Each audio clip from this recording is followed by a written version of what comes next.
Check on Air.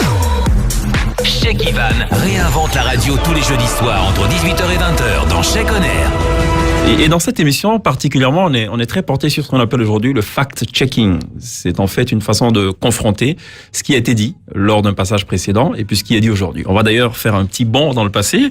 On est exactement... alors, il faut que je me souvienne de cette date. Ça va me venir. Alors, on est en 2016, voilà.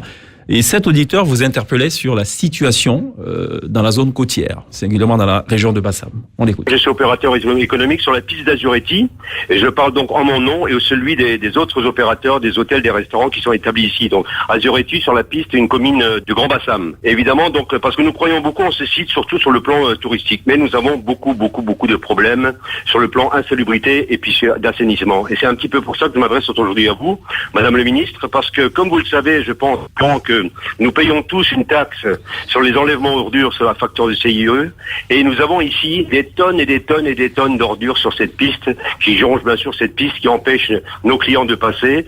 Ça sent mauvais évidemment, on ne peut pas passer et puis on s'est donc adressé à monsieur le maire, monsieur Ezalé qui est le maire de Bassam pour lui demander de faire quelque chose, de au moins déposer des bennes et il nous a promis de le faire. Évidemment rien n'a été fait, ça fait des mois et des mois que ça dure.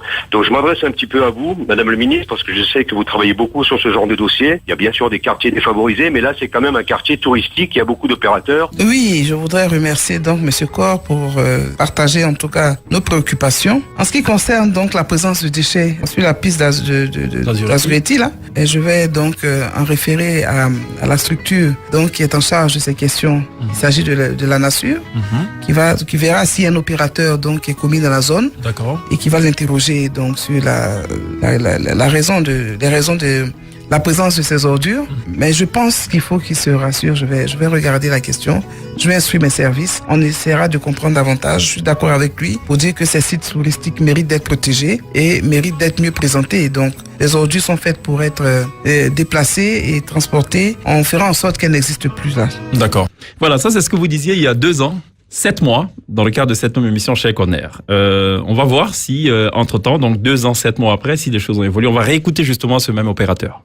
Madame le Ministre, je tiens personnellement à vous féliciter pour vos nombreux actes posés en faveur de l'assainissement en Côte d'Ivoire et surtout pour votre intervention il y a environ 2 ans sur ce même site ici, à Bamblé, pour nous débarrasser des ordures. Malheureusement, Madame le Ministre, nous sommes revenus au point zéro, car après la promesse de votre service technique de nous apposer des bennes, rien n'a été fait à cet effet. Madame le Ministre, pour les enfants de Bamblé, pour l'assainissement, pour ce site qui attire de plus en plus de clients et touristes par la multiplication et l'investissement de nouveaux opérateurs, Madame le Ministre, je m'adresse à nouveau à votre autorité afin d'obtenir gain de cause à cet effet. Merci d'avance, Madame le Ministre. Merci à Nostalgie. Voilà, c'est une nouvelle prière formulée par cet opérateur touristique. 2 ans, 7 mois après votre passage, après vos promesses. Il n'y a pas de benne à ordures dans ces villages.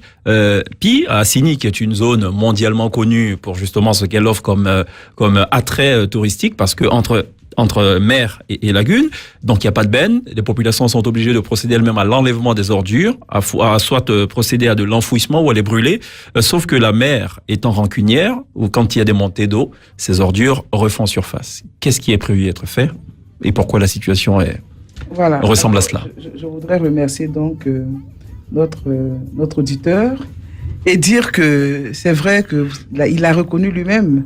En mesure d'urgence, nous avons agi, mais comme vous le savez, je vous l'ai dit tout à l'heure, en matière d'assainissement, lorsque vous avez des actes à poser, il faut des études préalables. Nous y avons travaillé.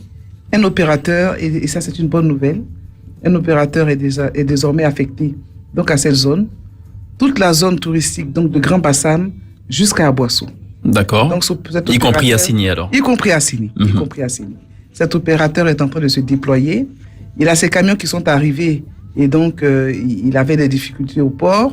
Nous avons donc accompagné tout ce processus et je crois que à l'occasion du lancement des activités de cet opérateur, j'espère avoir les contacts Vous les aurez. Voilà, de votre auditeur pour l'inviter. Donc je voudrais dire que c'est vraiment pour nous une priorité de faire en sorte que la Côte d'Ivoire soit une destination touristique. Et pour qu'elle soit une destination touristique, il faut justement créer des sites d'accueil, je veux dire, qui répondent aux normes et qui créent des conditions de sécurité sanitaire à tous ceux qui choisissent notre pays pour passer des moments agréables, pour passer des vacances. Et même pour les Ivoiriens qui aiment aller à Sini, qui aiment aller à Grand Bassam, qui adorent la mer, hein, d'accord, il faut créer les conditions pour favoriser ce tourisme interne, d'accord, mais également ce tourisme international. Absolument. Je voudrais rassurer l'auditeur pour dire que nous avons, c'est vrai, peut-être mis du temps, nous avons essayé d'accompagner de manière périodique jusqu'à maintenant, mais notre priorité, c'était de créer les conditions de gestion durable de ces plages et de ces zones touristiques. Ces choses faites, un opérateur y est désormais affecté. Check Ivan réinvente la radio tous les jeudis soirs entre 18h et 20h dans Check On Air.